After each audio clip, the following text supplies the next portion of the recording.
أعوذ بالله من الشيطان الرجيم. بسم الله الرحمن الرحيم. لا يغرنك تقلب الذين كفروا في البلاد، متاع قليل ثم مأواهم جهنم وبئس المهاد. لكن الذين اتقوا ربهم لهم جنات تجري من تحتها الأنهار خالدين فيها نزلا من عند الله وما عند الله خير للأبرار. صدق اللہ العظیم. محترم سامعین، آج کے سبق میں ہم صورت آل عمران آیت نمبر 196 سے 200 تک پڑھیں گے. یہ پارہ نمبر 4 کا رکوع نمبر 11 ہے اور یہ صورت آل عمران کے بالکل اختتامی آیات ہے. اللہ تعالیٰ ارشاد فرماتا ہے لا یغرنک، ہرگز دھوکے میں نہ ڈالے آپ کو، اے میرے نبی یا اے میرے نبی کے امتیوں. لا یغرنک، غر یغر کے معنی دھوکہ دینا، دھوکے میں پڑنا. لا یغرنک، ہرگز دھوکے میں نہ ڈالے آپ کو. تقلب الذین، چلنا پھرنا ان کافروں کا، فی البلاد، شہروں میں. تقلب چلنا پھرنا یعنی تجارت کے لیے اور سیر و تفریح کے لیے اور عیش و عشرت کے لیے ان کافروں کا آنا جانا، ایک شہر سے دوسرے اور ایک ملک سے دوسرے ملکوں میں آنا جانا. اور بلاد جمع ہے بلد کی، شہروں کو کہتے ہیں. تو ان کافروں کی مالداری اور ان کی دولت کی فراوانی اور ان کی دنیاوی شان و شوکت آپ کو دھوکے میں نہ ڈالے کہ یہ یعنی اللہ کے ہاں بڑے مقرب ہے اور یہ اللہ کے محبوب ہے. متاع قلیل، یہ تھوڑا سا سامان ہے. متاع تھوڑا سامان فائدے کا، قلیل تھوڑا سا، یعنی یہ دنیا کی زندگی میں ان کو تھوڑا سا فائدہ ہے. ثم مأواہم جہنم، پھر ان کا ٹھکانہ جہنم ہے. وبئس المہاد، اور کیا ہی برا ٹھکانہ ہے جہنم. بئس بہت ہی برا، مہاد ٹھکانہ، بچھونا. لیکن الذین اتقوا، لیکن وہ لوگ اتقوا ربہم جو اپنے رب سے ڈرتے ہیں اور وہ اس طرح تجارتی سرگرمیاں کرتے ہیں تو ان کے لیے کچھ گناہ نہیں. لہم جنات، ان کے لیے جنتیں ہیں. تجری من تحتها الانہار، جن کے نیچے نہریں بہتی ہیں. خالدین فیہا، یہ اس میں ہمیشہ کے لیے رہیں گے. نزلا من عند اللہ، یہ مہمان نوازی ہے اللہ کی طرف سے. وما عند اللہ خیر للابرار، اور اللہ کے پاس جو کچھ ہے، وما اور جو کچھ ہے، عند اللہ اللہ کے ہاں، خیر وہ بہت بہتر ہے دنیاوی مال و متاع سے. للابرار نیکوکاروں کے لیے. ابرار جمع ہے اور اس کے معنی ہے نیک لوگ.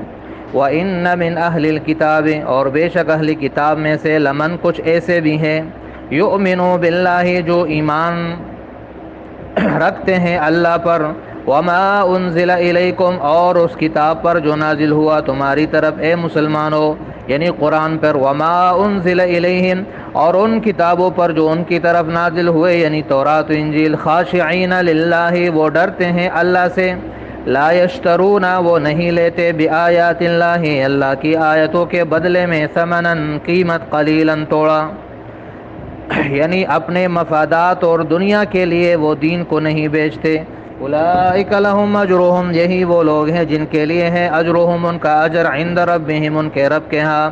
ان اللہ سریع الحساب، بے شک اللہ سریع بہت جلد، الحساب لینے والا ہے حساب. یا ایھا الذین آمنوا اصبروا، اے ایمان والو صبر کرو. وصابروا، اور کافروں کے مقابلے میں مضبوط رہو. ورابطوا، اور گوڑے باندھے رکھو. ورابطوا، جہاد کی تیاری میں لگے رہو، جہاد کے لیے ہر وقت تیار رہو. واتقوا اللہ، اور اللہ سے ڈرتے رہو. لعلکم تفلحون، تاکہ تم کامیاب ہو جاؤ. محترم سامعین، پہلی دو آیتوں میں اس شعبے کا جواب ہے کہ کوئی مسلمان اس بات سے دھوکہ نہ کھائے کہ اللہ نے کافروں کو جو مال و دولت دیا ہے تو گویا یہ اللہ کے نظر میں محبوب ہے، یا ان کا کفر اور ان کی یہ گناہوں والی زندگی اس سے یہ اللہ کے ہاں پسندیدہ ہے. تو اللہ تعالیٰ یہ شبہ یہاں سے اس انداز میں مسلمانوں کے دلوں سے نکال رہا ہے کہ ان کافروں کا یہ شہروں میں چلنا پھرنا اور ان کی یہ تجارتی سرگرمی اور دنیاوی ٹھاٹ باٹ اور عیش و عشرت اور ان کی مال و دولت اور سونا چاندی اور گاڑیاں اور بنگلے، یہ تمہیں دھوکے میں نہ ڈالے، اس سے دھوکہ نہ کھاؤ، کیونکہ یہ تھوڑا سا سامان ہے اور پھر یہ جیسے ہی مر جائیں گے تو فوراً ان کو پھر عذاب میں جانا ہے، اور ان کا آخری ٹھکانہ پھر جہنم ہے جو بہت ہی بری جگہ ہے۔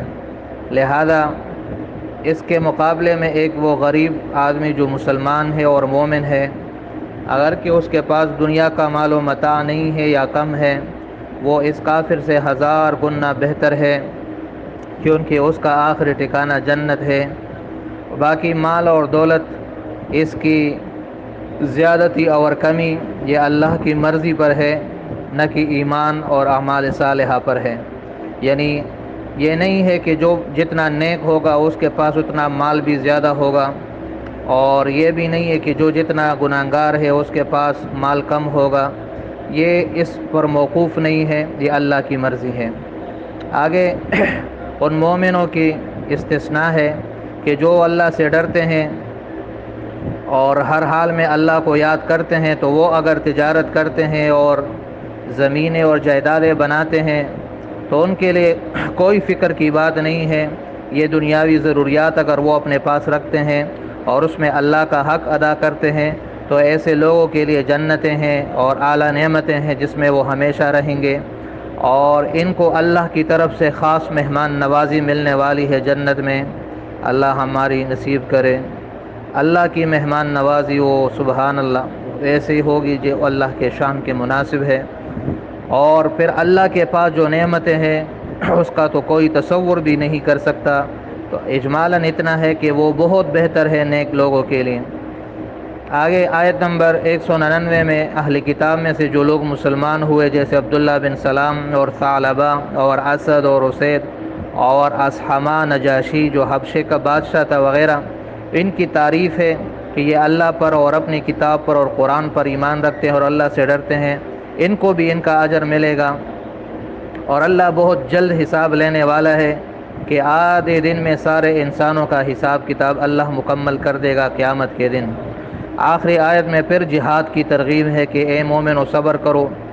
اصبروا وصابروا میں فرق یہ ہے کہ اصبروا کا مطلب ہے کہ دشمن کی طرف سے جو تکلیفیں آئے اس پہ صبر کرو اور نیک اعمال کی پابندی کرو، اور صابروا کے مطلب ہے کہ جنگ کے میدان میں مضبوط رہو، کافروں کے مقابلے میں تم زیادہ مضبوطی اور ثابت قدمی دکھاؤ، اور رابطوں کے معنی باندھنا گوڑوں کو، یعنی مطلب جہاد کے لیے ہر وقت تیار رہو اور اللہ سے ڈرتے رہو تاکہ تم کامیاب ہو جاؤ۔ تو یہاں سورہ آل عمران ختم ہو گیا الحمدللہ۔ یہ اللہ کی توفیق سے ہوا۔ اللہ جسے توفیق دے تو یہ انہی لوگوں کے نصیب میں ہوتا ہے جو اللہ کے محبوب ہوتے ہیں اور جو اللہ کے پسندیدہ ہوتے ہیں۔ باقی انشاءاللہ آگے سورۃ نساء شروع کریں گے اللہ کی توفیق کے ساتھ۔ اللہ تعالیٰ قرآن کے ساتھ ہمارے اس رشتے اور نسبت کو موت تک برقرار رکھے، اور قرآن کے اندر جو اللہ نے برکتیں رکھی ہیں اللہ تعالیٰ ہمارا اس میں حصہ نصیب کرے، اور اس قرآن کی برکت سے اللہ تعالیٰ ہمارے دل اور دماغ کی دنیا کو منور کرے، اور اس قرآن کی برکت سے اللہ تعالیٰ ہماری ساری پریشانی اور مشکلات حل کرے، اور اس قرآن کی برکت سے اس فتن کے دور میں تمام فتن سے ہماری حفاظت فرمائے۔ صدق اللہ العظیم و صدق رسولہ النبی الکریم۔ السلام علیکم ورحمۃ اللہ وبرکاتہ۔